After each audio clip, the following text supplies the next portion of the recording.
Andy, thank you for joining me today. Just cast your mind back over the last 12 months. What a success that you've had.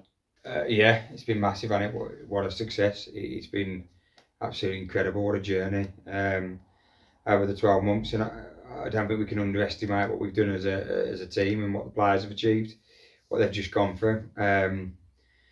Because as I said, it wasn't even top two at the start of the season. I know it was different when we spoke about the FA Cup, but at the start of the season we were very much top three, top four when I first took the job, and let's just build a team and see how tier five goes and go on from there. But the journey was just incredible and challenging, tough. One of the toughest one leagues and seasons I've been part of for different reasons. But from a great FA Cup win to County Cup win and a league title win, it's been fantastic. But it's full credit to the group of players that we've had. We've had a great group of players and a great achievement for them and the staff, and most of all the club. I mean, that's a huge bit of history there that was made, and on top of that, it's been attempted many times by staff and players with Kidderminster Harriers for years and years.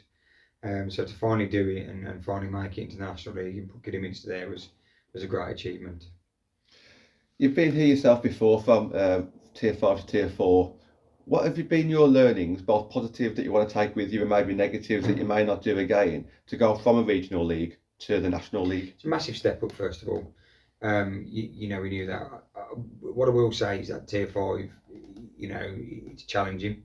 I think it's most challenging maybe even again next year. It was tough. It was tougher than when I was last in there. So things are changing. There's no doubt about it. But it is challenging in a very different way, in very different aspects. Facilities, pitches, all that kind of stuff is very different. The step up still to tier 4 is huge, because tier 3 and tier 4's climbing.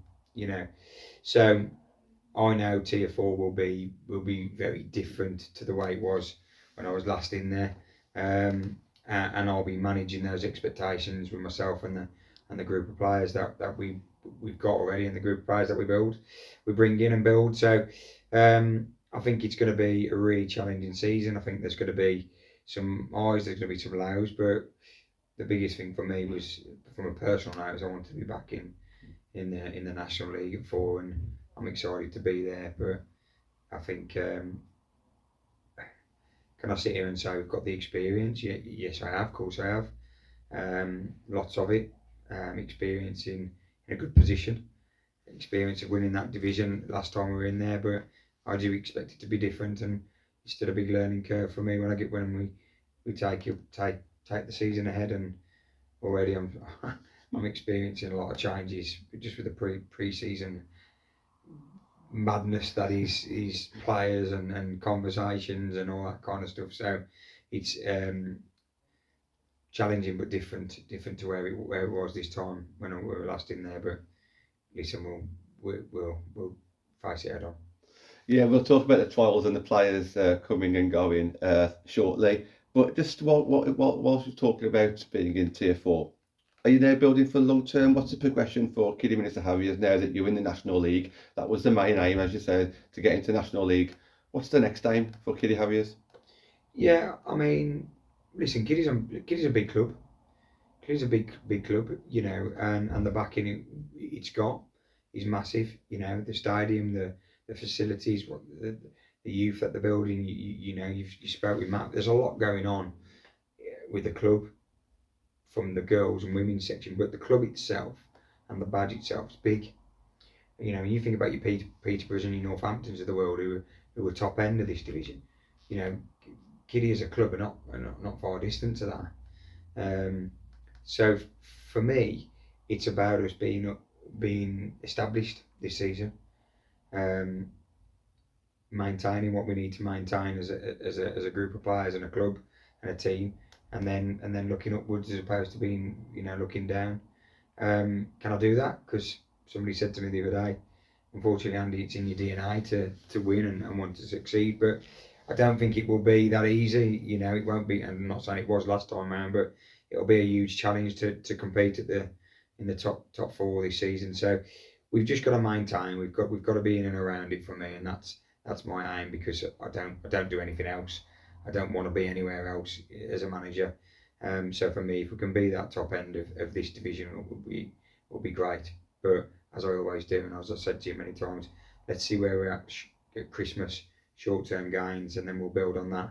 And then for us as a club and as a squad over the next 2 or 3 years, let's be a force in four and see where it takes us. It's that time of the year, Andy, where players come, players go. Alex Nicklin and Lil Beth announced their retirement from the game. 2 players that you've known for a very long time. Just a few words on each of those. Yeah, you don't find players like them too much anymore. There are players out there, but just that loyalty that they've shown me is huge. And for Lil Beth, for example, who's been moving from day one, really, has been great. And I wish she would carry on. I really do. I wish she'd put another season in, because I think she could do it. But I get her reasons, and it was the right time for her. And I just thank her for everything she's doing. She's just on and off the field, just the type of player that you want. She'd run through brick walls for you. And the same with Alex. Alex is one of the best players I've ever coached and managed. And I said that to her on the pre-season, on the presentation night. I generally mean that. But career is more important, and that's the focus for them. So, I thank them both, and I'm sad to see them go. I'm gutted. They're Andy Fisher players, as we've spoke about many times, and I'm sad to lose that. But that's what happens in football. Yeah. Kiara Stokes obviously going to Liverpool University as well, and a couple of players choosing to play elsewhere as well. That's all been announced. What is it for you now, Andy? Because you've always been the type of manager that's looked at retaining players and just building on that. It's not like you're actually asking people to leave. What are your thoughts on keeping players for the rest of the summer? Yeah, I mean, you're absolutely right. My culture and my ethos is, and the conversations I've had with players very early on, hence why maybe some players have gone very early on, is you committed or not, and you tell me now. We're not talking about where you've just you've been middle of the ground, you've sat mid table. We just won a league and a cup. We just got to the third round of the FA Cup. So are you with me or you're not? And that's the culture I want to build. Hence the 2 players I brought in. I think about Chloe Evans, who just wanted to sign last season, who was the first person to message me when season was done. She wants to play for Andy Fisher. She wants to be part of that journey. So she's going to run through a big wall for me. I know that. That's the type of player I want. That's the type of player that we're going to need this season. So that's the culture. That's the ethos that we want to build. We want players who are going to fight for the cause, fight for the club, fight for the badge, fight for the management. And that's why some players have gone. That's why players will come to us. So it's one of those. Players will go, players will come. I think with Kiara, it's different. It's university. She'll be with us for pre-season, and she'll be with us for the games, which is great. And for me, she's an Andy Fisher player, and I've said the moment she's back around this area, she'll be back with us, and that's great. But I love her to bits. I think she's great, and I'm gutted we can't take her through to Tier 4, because she was a player I was looking forward to working with in Tier 4, but university call. So yeah, for me, comings and goings. Will it be different when we next speak? Probably. Will players have gone? Maybe. I've got near enough commitment from most, but I know what football's like, and I know what the old debacle of pre-season is like. There's still some surprises, I think, to throw up, but we're heavily talking, to players that we want to talk to, and we've got a good target list, and we're confident that we're gonna get players that we need over the line. I was going to ask you about that target list, because we spoke to Matt Guys on this channel just a couple of 3 weeks ago, and he says that you've got a list together. Just curious how you come up with that list. Do you identify those players throughout the season? Do you look on maybe FA full time or anything like that, and then try and speak to them in person and get to know them as personalities as opposed to statistics? How do you come up with that list?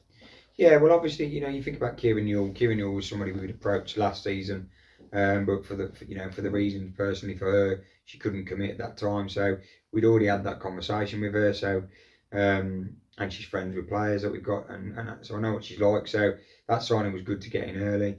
Chloe Evans, I know a lot about. She's experienced defender at Tier 4, captain and a leader, which is great. So those conversations were pretty much from experience of the players we knew. And a lot of the conversations have been that as well. So a lot of the players we're talking to aren't players that I feel need to come down to impress me necessarily, because I know what they bring. I suppose it's them coming down to see if it's the right fit and us seeing them with the current group. So it's more targeted as opposed to just kind of invite everybody down. We've had a great response on the trials, but we've had to be very specific with that. When you've got 42 sign up, you're not going to invite 42. You've got to go for experience. You've got to go for the players that you know, and go for the players that you feel are going to fit the body of the group. And that's the biggest thing for me. I want players who are going to run through a brick wall this season. I want players who are going to back each other, back the team, and back the staff and me when we might be 2-0 down. When we might be travelled 2 hours and a half away, and it's windy and it's raining, and you've lost 4-0 or whatever. That could happen. I want players who are going to be on the coach, and they're you know what, Gaffer, it's happened. We go again next week. That's the type of players I want, because that's the group that's going to get you through the season and beyond. So it's a very specific player. It's a very specific group we're speaking to, and we're hopeful. Hopefully over the next month we'll be able to start announcing those players in. Well, now that you're a Tier 4 team, I think naturally you'd be looking at some Tier 3 players who may be looking for some more game time, Tier 4 players who just want to change a club, Tier 5 players who may want to push themselves in the National League. Yeah. What do you find that those players are after? Because for me, it's a lot about coaching and developing themselves. And I look at your coaching staff with the experience of Harry O'Neill, with what he's done in his career, and at a young age he's very well known for developing the youth and doing fantastically for yourself. Got a new goalkeeper coach on board now, which we know is vital. Dion McGee is a strength and conditioning coach. I guess what do you think these players are looking for? All of that. And if the first conversation with a player is about finances and money, then I'm shutting the conversation down. The finances and money and expenses, which most teams are paying now, some more than others. That's the bonus bit, and everybody I've spoken to, that's been the bit that's kind of been added on to the end, which is great, and that's what for me, we need to be about, because it's not about how much money I'm going to get and which amount of money I'm going to get at which club. Because if players are doing that, you're building the wrong culture. So for me, the targeted players that we're talking to, it's all about everything you've just said. Is there a physio? What's the medical team like? Which we've strengthened. We knew we had to do that. Is there a goalkeeper coach? We knew we had to do that. Is your strength and conditioning there? What are your facilities like? Drawbridge is an own ground now, which is great. Players will be able to stay for food. Drink, socialise you, that kind of stuff. So we've got all that to add this season that probably wasn't there last season. So there's that exciting bit. It's that whole package, experience of the staff, pedigree of the staff, where we've come from, the kit, the club, everything. It's the whole package, And if you're missing pieces of those puzzles, players see that. So for me, to kind of get those pieces set very early on. And have a full staff body, know our facilities, be training on 4G in pre-season, have our pre-season friendlies pretty much set, have good links with Tier 3 teams, which we've got. I'm really pleased. I'm really happy, and they're the kind of things we have. A gym as well. We've got a gym, which is great. Matt's just finalising those things now, so free access to all players. That's massive, and that runs through the kiddie badge. So players want to come over and get in the gym before they do a session, that's all there for them. So hopefully when we're having those conversations with the players, we can kind of sell that, and they see that when they come down and enjoy a session with us. And finally, Andy, you mentioned Droitwich there. Excited?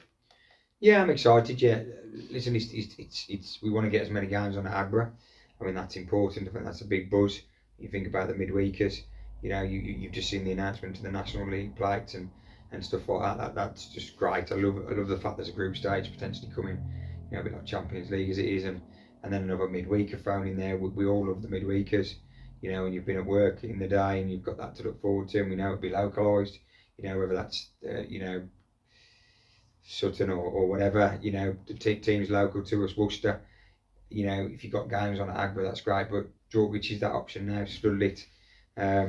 So it's just exciting. It's exciting to have our own ground, especially for the seasons, and see what happens down at Cowsey, but it's also exciting to be able to offer Agba for maybe 5 or 6 games, which we'll have, and big games as well. So I'm pleased Matt's done the groundwork and got that over the line, and we can call that out for the year. And it's good because Droitwich have already, you know, set that with us. We've got a couple of pre-season friendlies down there, which they want. I think we're going to play Droitwich maybe, which is nice as part of the kind of deal. So yeah, it's a good little partnership.